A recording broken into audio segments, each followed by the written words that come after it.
অহাকালিৰ পৰা আমি প্ৰতি কুইণ্টল ধানত 2300 টকাৰ লগত আৰু 250 টকা যোগ কৰি দিম। অৰ্থাৎ অহাকালিৰ পৰা ধান ক্ৰয় কেন্দ্ৰসমূহত কৃষকে যেতিয়া ধান বিক্ৰী কৰিব যাব আমি তেওঁলোকক 2550 টকা দিম।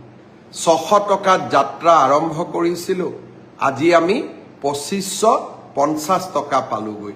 অসমৰ কৃষক সমাজৰ মুখত হাঁহি বিৰিঙক। সৰিয়হ খেতিৰ ক্ষেত্ৰতো আমাৰ যুৱ প্ৰজন্মই যথেষ্ট আগ্ৰহ দেখুৱাইছে। এই বছৰ আমি সৰিয়হ 5950 টকাত কৃষকৰ পৰা কিনি আছিলোঁ।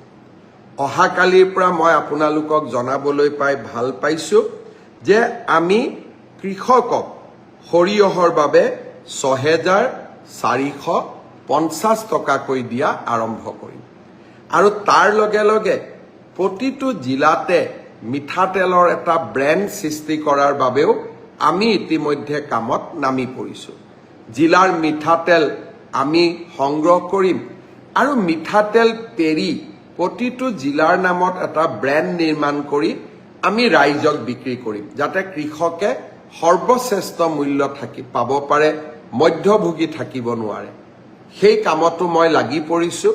কিন্তু অহাকালিৰ পৰা ধানৰ মূল্য চৰকাৰক ধান বিক্ৰী কৰিলে প্ৰতি কুইণ্টলত 2550 টকা পাব আৰু চৰকাৰক সৰিয়হ বিক্ৰী কৰিলে 6450 টকা পাব।